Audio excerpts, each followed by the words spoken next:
छत्तीसगढ़ में चुनाव प्रचार के लिए सभी दलों के कई बड़े नेता यहां आ रहे हैं और इसी कड़ी में कांग्रेस के राष्ट्रीय अध्यक्ष मल्लिकार्जुन खड़गे आज छत्तीसगढ़ पहुंचे। धान, किसान और आदिवासियों का जिक्र करते हुए भूपेश सरकार की तारीफ की उन्होंने। तो इधर महंगाई और बेरोजगारी का जिक्र करते हुए केंद्र सरकार और बीजेपी पर तीखा हमला बोला। खड़गे के छत्तीसगढ़ दौरे में क्या खास रहा आज के दिन, एक रिपोर्ट के जरिए आपको बताते हैं।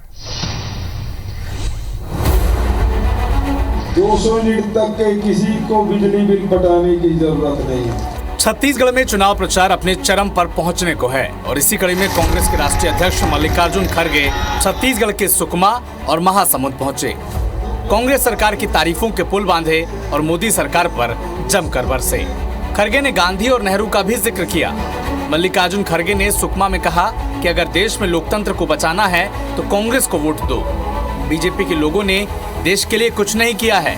खड़गे ने पेट्रोल और प्याज की बढ़ती कीमत का भी मुद्दा उठाया और कहा कि बीजेपी और पीएम मोदी की 9 साल की सरकार में गरीबी और बेरोजगारी अपने चरम पर है। खड़गे ने बस्तर में जल जंगल जमीन का मुद्दा भी उठाया और आदिवासियों को साधने की भी कोशिश की। खड़गे ने कहा कि केंद्र सरकार ईडी और विजिलेंस के जरिए हमें डराने की कोशिश कर रही है। भूपेश बघेल ये हमारे प्रतिनिधि है, कांग्रेस पार्टी के प्रतिनिधि है और राहुल गांधी, सोनिया गांधी और हम कांग्रेस पार्टी के जो वो एक कैप्टन यहाँ है।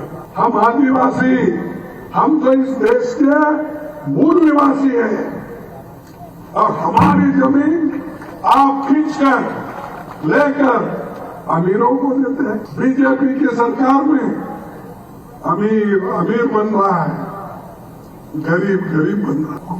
नड्डा जी आकर कह रहे थे 5 साल से इस छत्तीसगढ़ को ग्रहण लगा। ग्रहण तो उनको लगा 5 साल में, वो हुकूमत में नहीं है और दूसरों को बोल रहे हैं। इधर भूपेश बघेल ने भी कांग्रेस सरकार की वायदों का जिक्र किया। कहा कि कांग्रेस सरकार किसानों का धान का वाजिब पैसा दे रही है, कर्ज माफी का वादा कर रही है, 500 रुपए में सिलेंडर देने का वादा भी कर रही है और इसीलिए बीजेपी के नेता इन वादों से परेशान हो गए हैं। ये खड़गे जी की कांग्रेस है, सोनिया जी, राहुल जी की कांग्रेस है जो आपकी परेशानी को समझती है।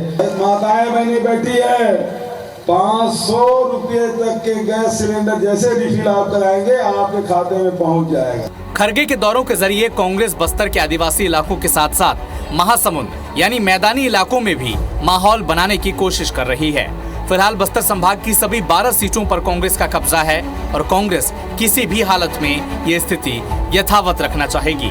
और अगर बात करें महासमुंद जिले की तो यहाँ की 4 सीटों में 2018 में जब चुनाव हुए थे तो इन 4 सीटों पर कांग्रेस ने जीत हासिल की थी। यानी कांग्रेस जहां पहले से मजबूत है वहां और पार्टी को मजबूत बनाने के लिए खड़गे प्रचार कर रहे हैं। लेकिन 3 दिसंबर को जब नतीजे आएंगे तो ये साफ हो जाएगा कि दिल्ली के बड़े बड़े नेताओं का प्रचार कितना असरदार रहा। Election desk, IBC 24। अविनाश, आपने बिल्कुल ठीक कहा कि 3 दिसंबर को क्लियर हो जाएगा कि जो बड़े बड़े नेता आ रहे हैं उनका असर क्या है। बिल्कुल।